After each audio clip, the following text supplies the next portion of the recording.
Well, welcome. It's obviously I'm Terry Ager. I'm proud to serve as the executive chair of the host committee for the Cleveland's 2016 Republican National Convention bid. Obviously, it's been some interesting days here in Cleveland lately. I mean, we had the NFL draft, and then obviously we had the miracle that was the lottery for the Cavaliers. We swept the Motown Kitties, and we're all celebrating. And then today, obviously, we got a fourth piece of great news for our city. We were pleased. The mayor received a call today from the chairman of the site selection committee stating that Cleveland has advanced to the final round along with Dallas, Denver, and Kansas City. This was not an easy task, but we're very proud of where we stand and how we've gotten here. We'd like to begin by thanking Chairman Priebus of the Republican National Committee and Chairman Mickelson of the Site Selection Committee for giving us this opportunity, because we're going to take advantage of it. This is a city that has put a lot into getting us where we are today, and we are prepared for this, and we're prepared to bring it home and have a world-class convention here.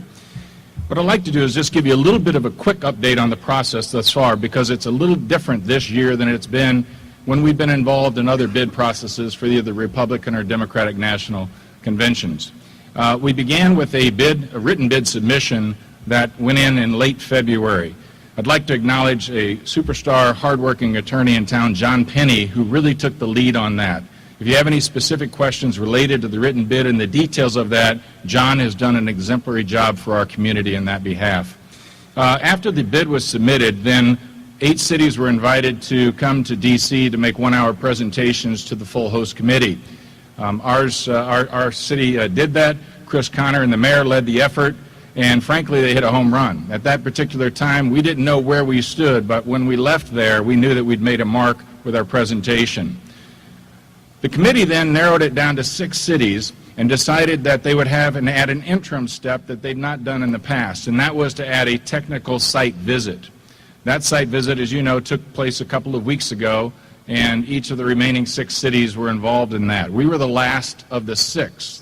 I think 2 things served us well. I think being last served us well, but I think most importantly, the people who were on that site selection committee were very, very knowledgeable, very experienced, and very sharp when it comes to putting on conventions. You had some of the folks, Mike Miller and Bill Harris, who have put on probably the last 6 or 7 conventions for the Republican Party, so they knew every detail. And the depth of their knowledge served us well because our people here on the ground were so well prepared. When you talk about our team on the ground, I'll start with Lynn Komorowski. We spent a good 3 hours here at the Q and a little bit of time in Progressive Field. You could see heads nodding for the site selection committee because they were so impressed, not just with the facility, but with the knowledge of Lynn and his team and how prepared they were. We had Downtown Cleveland Alliance give us a tour of downtown. We had RTA and Joe Calabrese and his team, prepare working with the security forces on a transportation security plan. They did a hell of a job. You'd all have been proud of that. But in addition to that, it was the overall city, county, state, and business community coming together to put this on. We had countless agencies who volunteered a lot of time to make this happen. It was one of those moments when you think this is the way it should work in a community. People coming together for the greater good and making something meaningful happen. And that's why we're so proud to have been selected to move on today. When I speak about leadership, and that always matters, how fortunate we were to have 3 superstars, not just in our community, but nationally, step up to agree to be co-chairs of this. Chris Connor, the chairman of Sherwin-Williams, Sandy Cutler, the chairman of Eaton Corporation, along with Beth Mooney, the chairman of Key Corp. Those 3 superstars have agreed to be the co-chairs of our host committee. Our finance committee is chaired by Ron Weinberg and by the senior Jim Haslam out of Tennessee. So we have quite a team, as you can imagine. Our host committee is just as strong as we could ever want, and it's growing. But also when it comes to leadership, there's one person I want to mention, and that is the mayor of the city of Cleveland. Mayor Jackson was there every step of the way. He was there in D.C. He was there for every minute of the site visit here. He was there in Memphis when we went down for the reception. And in his strong and quiet leadership way, this wasn't about party. It was about what was best for this community. And he was remarkable. So with that, I give you Mayor Frank G. Jackson. Good evening, good evening. You know, today's announcement is a great announcement for the city of Cleveland in many ways. It really demonstrates how whenever we come together as a city, one community, we're able to accomplish anything. You know, we went at this in 2006. I believe we came in second. And as you know, there's a distinct difference between Cleveland in 2006 and Cleveland in 2014. So we believe that we're well positioned to take this all the way. Again, a lot of thanks to a lot of people. Terry has mentioned them, but I want to add my thanks. And it is about one city, one community working on behalf of the best interests of this city and this community, whether it's the public sector, the private sector, Democrats, Republican, it doesn't matter. We're all working together for one thing, and that is to improve the city of Cleveland and position us for the future. Thank you very much. Thank you, Mayor. I did want to mention one thing, too. If you got a note about who would be participating, Chris Connor was, and again, Chris was in D.C., Beth Mooney was here in the site visit with the committee. Sandy Cutler was there. And they haven't just lent their names to this, and they haven't just supported it financially. They have been actively involved. And that fact, the fact that that visual leadership, or that visible leadership is there in the community, what made a big impression on the committee, and we heard that quite a bit.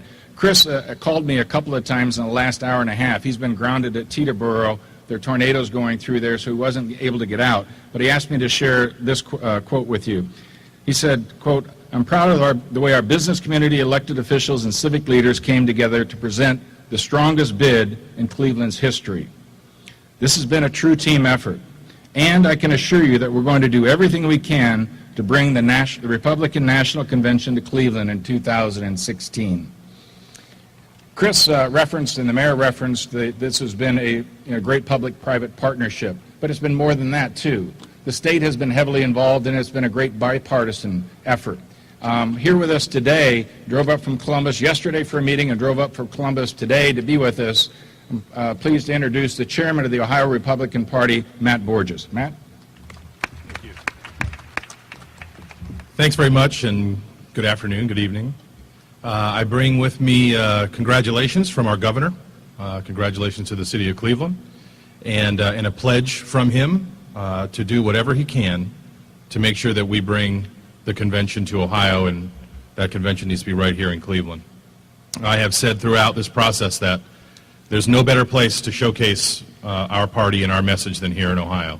Not only are we the epicenter of the political universe every 4 years, but if our party is looking for a message right now, here's our message. Here's where it is. It's in communities like this where our governor has had such a terrific, across the aisle working relationship with Mayor Jackson. And Mayor, thank you so much for your leadership on this and so many other efforts. But also in a place where if we could just show the bureaucrats in Washington and the Democrats in Washington that cutting taxes and a real focus on job creation and balancing budgets, the kinds of things that are happening in states like Ohio with Republican governors, that's how we save this country. That's the message that the GOP wants to bring to their next convention. And what better place to showcase that message than right here in Ohio, where it's being done with Republican leadership. So thank you all for being here. Thanks again to Mayor Jackson and to the host committee for all they've done. And congratulations. We will be working hand in hand with this effort to make sure that we do all we need to do to lobby this committee, to the Republican National Committee, to bring the convention to Cleveland. Thank you. Also wanted to mention that the county, as I said, has been deeply involved, and while County Executive Fitzgerald couldn't be here today, his Chief of Staff, Matt Carroll, has been at almost all of our meetings and making sure that they were fully supportive of everything we're doing. So they've been outstanding. In fact, Matt made a fantastic presentation to the Site Selection Committee when they were here a couple of weeks ago on the new convention hotel. And you could see, again, heads nodding about how spectacular that's going to be. Matt Borges, we all have tough jobs from time. Well, sometimes they're not as tough. Sometimes they're tough. Sometimes they're not so tough. Matt has had the toughest job since January. That's because he has had 3 cities, for a period of time in this race, Cincinnati, Columbus, and Cleveland. Then Columbus was out, so he had 2 cities, and so he has had to play this neutral ground until today. Thanks, Matt. I also mentioned our team on the ground, and truly the two lead organizations, if you will, to coordinate and bring all this together have been the Greater Cleveland Partnership and Positively Cleveland. And you guys are used to seeing these two gentlemen, but I wanted to acknowledge their organizations and their efforts to bring us to this point. So, Joe, David? All right, David, Joe. Thanks, Terry. Just a couple things. I think that us getting to this point really signals a couple of very important things. One is this community over the last 4 or 5 years has spent significant dollars in building travel and tourism infrastructure to a point that is far ahead of what we've ever had before. Projects like the new convention center, the new Global Center for Health Innovation, 9 new hotels between downtown and University Circle that have opened or are currently under construction, and upkeep of great facilities like this arena here that really would not have allowed us to host the convention in past years despite our efforts. And I think what this does now is getting to this point after the technical site visit signals that this community can host the biggest and best conventions in this country, the most important convention events. And I think that's something we really haven't been able to say because it was after this kind of technical site visit. I think a second piece, I think was mentioned, but I have to say it again, the kind of community effort has been tremendous. Quite frankly, unlike any project that I've ever been a part of. And the RNC made very clear, beyond the infrastructure, one of the most important things they wanted to see was that this was not just a Convention and Visitors Bureau pursuing a bid for this convention, not just the business community, not just the public sector. We have shown them unequivocally that this has been an unbelievable community partnership, and it is guaranteed that we would not have made it this far had it not been for Sony Pill working together. And the last thing I just want to say is, there certainly isn't a second place. We're in this to win it. We're in it to bring it home. And there's 3 other very good cities. But one thing I can absolutely guarantee is that no other city, none of the others have or will go after this with more passion than Cleveland. And we think that's going to carry us a long way. So, and very, very excited to introduce Joe Roman, head of the Greater Cleveland Partnership, a longtime friend and colleague.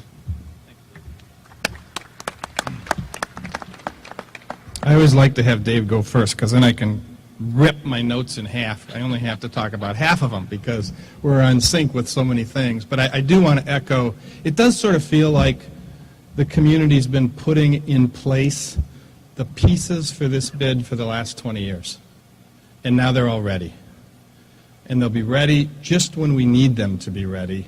And many of them will be brand spanking new at the same time, which always has the added flair to it that we need. I want to echo, by the way, Matt, I always love it when Cleveland can get people from Columbus to drive here. So so often it's the return, or the reverse, I mean. I do want to echo and just add one comment to Terry's point about the 3 superstar co-hosts. I've been in the business of working with the CEOs in our community for a long, long time. And the secret sauce when it's about fundraising is first about partnerships, like we have with the mayor and the state and the county. But the second is making sure you've got the right people making the corporate asks.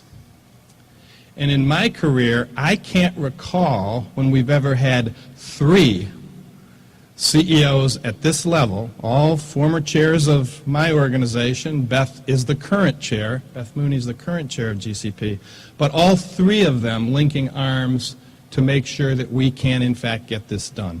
And I think the strength behind that is pretty incredible. And then lastly, that I think Terry again mentioned this, and Matt's had a tough job. But guess what, folks? We should really have everybody on this stage now do the OHIO, because now it's Ohio as a whole unit competing with our other 3 states. And the fact that Ohio had 3 wonderful cities who were all seen as possible hosts, both because of what they've been doing to change themselves and because of the political realities of being a swing state, but now we're down to 1. And what's interesting about that is it's not just Ohio now. This is going to be a whole Great Lakes initiative, because it's time for us as a Great Lakes economy, the 4th largest economy in the world, to get on stage. And that, it's the end of the day, what this was all about. And that's why so many of us are supportive of either convention that might come to Cleveland. It's because we will be on stage for 4 days, 4 Super Bowls, being able to demonstrate the way this city has changed.